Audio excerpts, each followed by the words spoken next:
A well-regulated militia being necessary to the security of a free state, the right of the people to keep and bear arms shall not be infringed. Welcome to another edition of Bearing Arms Cam and Company. My name is Cam Edwards. I'm so glad you've joined us on the program today. We're going to be talking about constitutional carry yet again because this is a critical week for constitutional carry all around the country.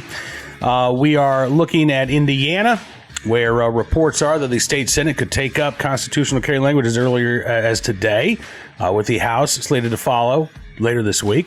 In Georgia, constitutional carry looks like it's still making progress. In Alabama, there's a little concern. We got a piece at Bearing Arms this morning about a House sponsor of constitutional carry is not happy with the amendments that were tacked on by the state Senate in Alabama.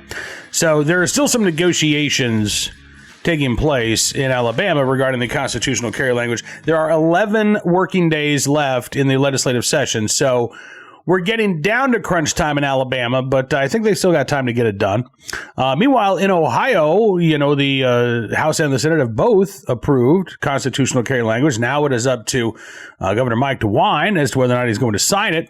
And opponents of constitutional carry still speaking out, including the local alt weekly in Columbus, Ohio, Columbus Alive, where columnist Craig Calcaterra says that permitless carry would bring Ohio more death.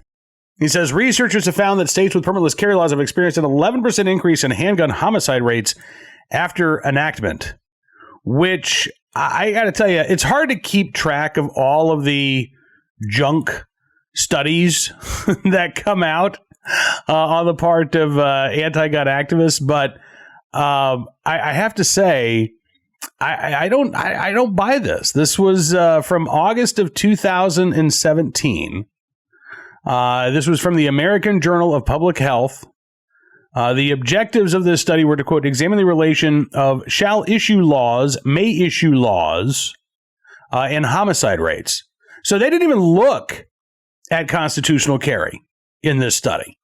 And yet, the columnist here lying. Let me give you the headline again. Researchers have found that states with the permitless carry laws have experienced an 11% increase in handgun homicide rates after enactment. Now, note again that this study took a look at the difference between may issue and shall issue laws. And what this study purported to find is that, homicide rates went up after these shall issue laws went into place. In fact, here's what Calcaterra says. Now, I got to go back and read this study because maybe this study, although the objectives didn't talk about constitutional carry, maybe they included some language in there. I got to go do some digging, I guess, because he says, quote, if the plight of police is on high on your list of priorities, know that public health researchers have found that states with permitless carry laws have experienced an 11% increase in handgun homicide rates after their enactment. This comes on top of the 14% higher rate of violent crime that followed the adoption of concealed carry permitting laws similar to the one Ohio currently has in place. And he says, as it stands, gun deaths in Ohio increased by 66% between 2007 and 2021. Between the, quote, stand your ground law Ohio adopted midway through last year and this new law, those numbers are almost certain to get worse. Now, focus on those numbers for a second. The 11% increase that allegedly occurred in handgun homicide rates after constitutional carry laws were enacted in various states. That is a lower crime increase than what Calcaterra says took place after states went from may issue to shall issue laws, which I have to say confuses the heck out of me, given that we just saw numbers out of Minnesota, for example. They've got a record high number of concealed carry licensees. And according to the Minnesota Bureau of Investigation, about 1% of all of the active licenses were revoked for any reason whatsoever last year. And of the 1% of the licenses that were revoked, about 1% of those licenses were revoked because of a gun-related crime, or the allegations that a permit holder committed a crime in which a firearm was used.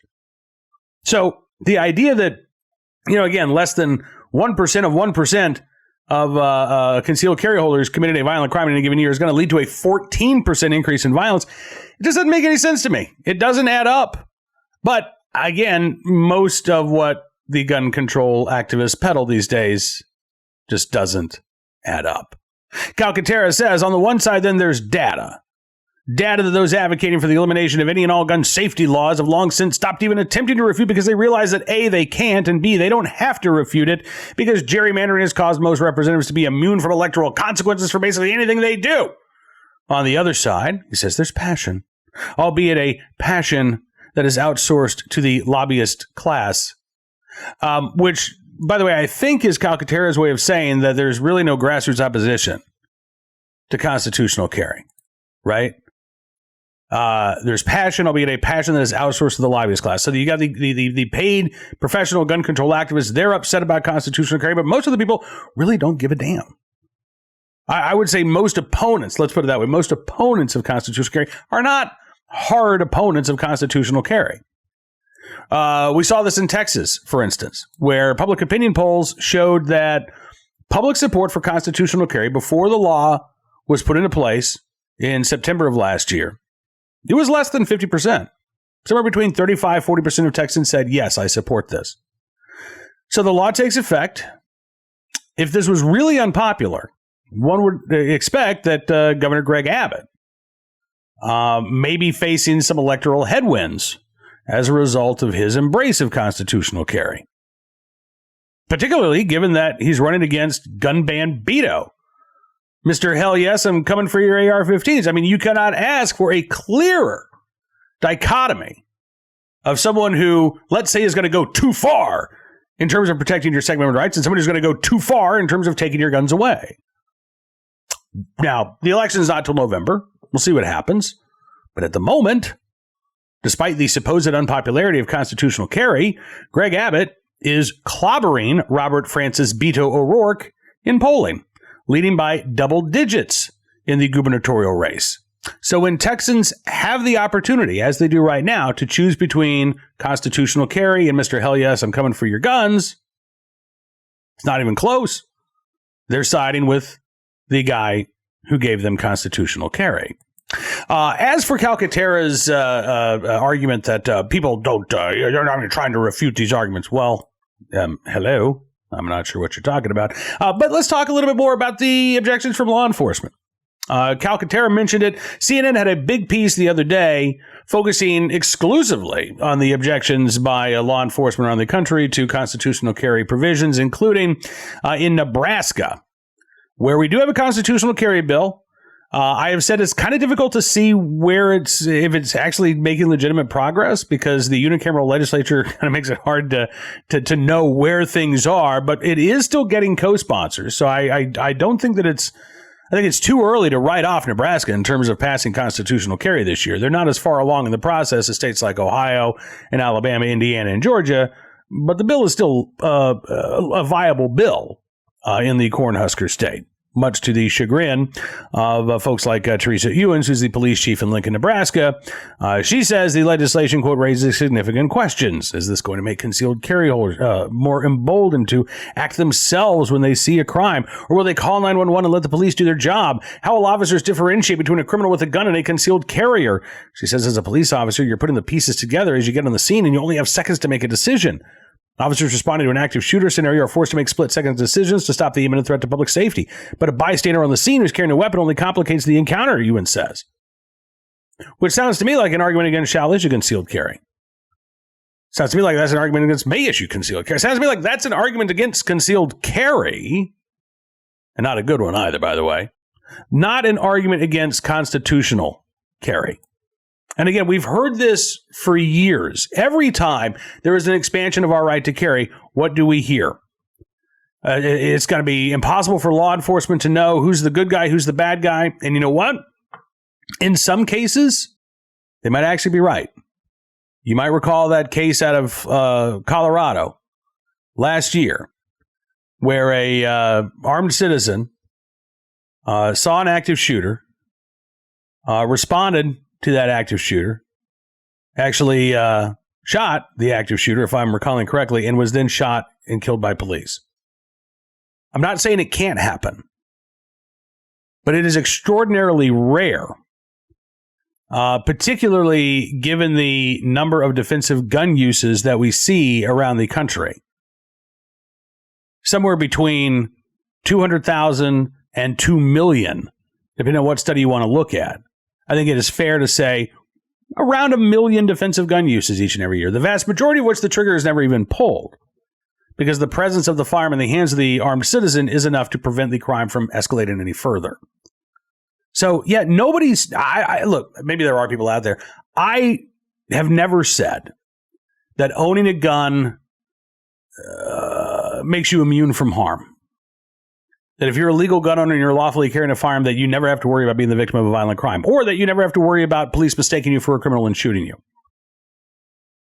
What I will say is that those are extraordinarily rare circumstances, and they should not be... I don't think they rise, that argument rises to the level of saying, well, no, let's just get rid of the right to bear arms entirely, or let's get rid of constitutional carry, or let's get rid of shall issue concealed carry. And I would note as well, we have 21 states around the country that are, in fact, constitutional carry states. We have 42 states that are shall issue. There is some overlap. Every one of those constitutional carry states also has, with the exception of Vermont, all have shall issue concealed carry licensing systems in place. So even in a constitutional carry state, if you want your license, you can get it. And not one single state has ever repealed its shall issue carry law and gone back to may issue. Not one state has ever repealed its constitutional carry law and gone back to shall issue only. It hasn't happened. Since Florida adopted shall issue right to carry laws back in the 1980s, the right to carry revolution has really moved in one direction and one direction only, and that is towards full recognition of our right to bear arms. So the objections of police, I think, are largely overblown. And once these laws are put on the books, we see that. Whether it's, I remember I've been covering this long enough to have heard these objections when it comes to Wisconsin adopting shall issue concealed carry, or Illinois adopting shall issue concealed carry, thanks to a lawsuit. I've heard it when it comes to campus carry in Texas and Kansas. Oh, if we allow these college students to carry, there's going to be gunfights in classrooms. People are going to be so upset over what they hear, they're just going to whip out their gun.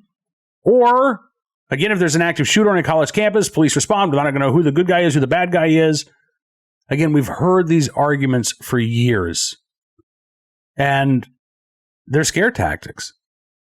That is not the experience once you put a constitutional carry law in place. If that really was what happened, if it really did turn into anarchy and chaos, you would think at least one of these states would have gone back and said, hey, you know what? We really support the Second Amendment, but this has been a disaster. So we love you, gun owners, but we're going to go back to a shall issue system. Again, not one state has ever done that. In fact, even in Vermont, which, yes, has a Republican governor, but has a Democrat majority legislature that is able to pass gun control laws, even Democrats in Vermont aren't trying to get rid of permitless carry. They're not trying to put in place a shall issue system or a may issue system for Vermont. Maybe the gun control advocates around the country should ask Vermont Democrats why they're not willing or ready to take that step.